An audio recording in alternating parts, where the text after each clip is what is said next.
नमस्तु गुरुवर, नमस्तु नमस्तु नमस्तु।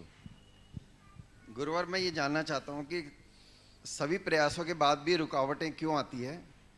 और काफ़ी टाइम से मैंने सोच रखा था कि शिखर जी की यात्रा 40 साल बाद में इस बार वंदना करके ही जाऊँगा, और कल का वापसी का टिकट भी करा रखा है। लेकिन आज पता लगा कि स्ट्राइक हो गई है डोली वालों की, और डोली वाले यात्रा पे नहीं ले जाएंगे। तो मैं ये जानना चाहता हूँ कि काम में भी रुकावटें आती है और एक स्मूथ तरीके से सोचा हुआ काम बनता नहीं है। कोई टाइम प्लानिंग के हिसाब से काम रुकता क्यों जाता है, ये समझना ही। देखिए, इसे दो संदर्भ में उत्तर दूंगा। सभी प्रयासों के बाद भी रुकावटें क्यों आती हैं? पहला उत्तर तो उसका ये देता हूँ, शायद नियति आपसे कुछ और प्रयास चाहती है। मैं बात दोहरा रहा हूँ। सभी प्रयासों के बाद भी रुकावटें क्यों आती हैं, तो इसका अर्थ ये समझें कि शायद नियति समझ गए, शायद नियति मुझसे कुछ और प्रयास चाहती है, इसलिए रुकावटों से घबराए नहीं और प्रयास करें।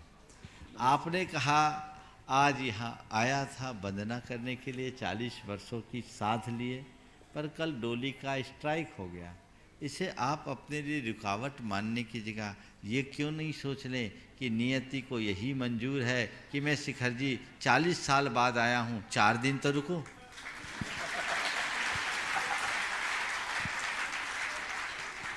चालीस साल बाद आया हूँ, 4 दिन रुकूं, यह आपको रास्ता दिखाएगा।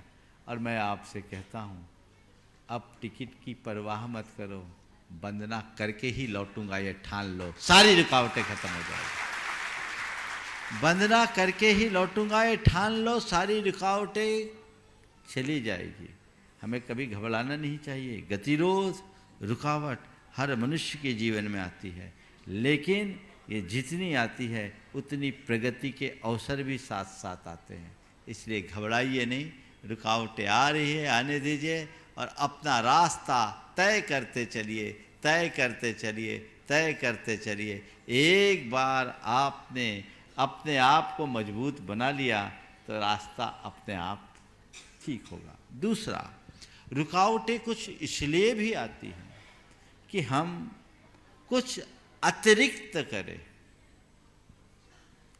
आज डोली वालों के स्ट्राइक को आप इस अर्थ में भी ले सकते हो कि चलो, डोली वालों की स्ट्राइक मुझे पैदल वंदना करने का अवसर दे रही है।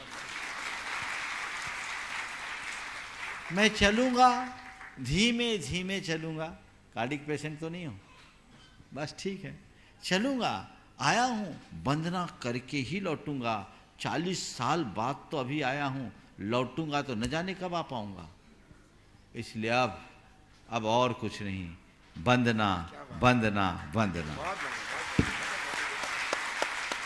और इसे दूसरे अर्थ में देखना, रुकावटें आना बुरी बात नहीं है, रुक जाना बुरी बात है। तुम्हारे जीवन में चाहे जैसी रुकावट आएगी, सबके सामने आती है। भगवान भी इससे वंचित नहीं है। सबके जीवन में रुकावटें हैं। रुकावटें आना रास्ते की प्रक्रिया है, और रुक जाना हमारे मनोबल की कमी। कोई भी रुकावट आए तुम्हारे जीवन व्यवहार में, आने दो, रुकना नहीं है। जितनी रुकावट आए उतनी ताकत से आगे बढ़ते जाना है, तब हमारा जीवन धन्य है। महाराज जी, मैंने घर पे बात किया अभी शाम को, हाँ। तो पत्नी से, तो उन्होंने ये सलाह दी कि आज रुक जाओ, कल वंदना करके ही आना। बिल्कुल ठीक है। और अभी इस शंका समाधान को सुनने के बाद तो और कहेगी आप बिल्कुल ठान ही लो, वंदना करके ही आना। और मैंने उनको ये कहा कि मैं पैदल ही करूंगा, किसी को साथ ले लूंगा, लेकिन मैं आज ही करूंगा वंदना। अब दोनों में से मुझे क्या उपाय अपनाना चाहिए? जो उपाय करना कर लो, वंदना करके जाना।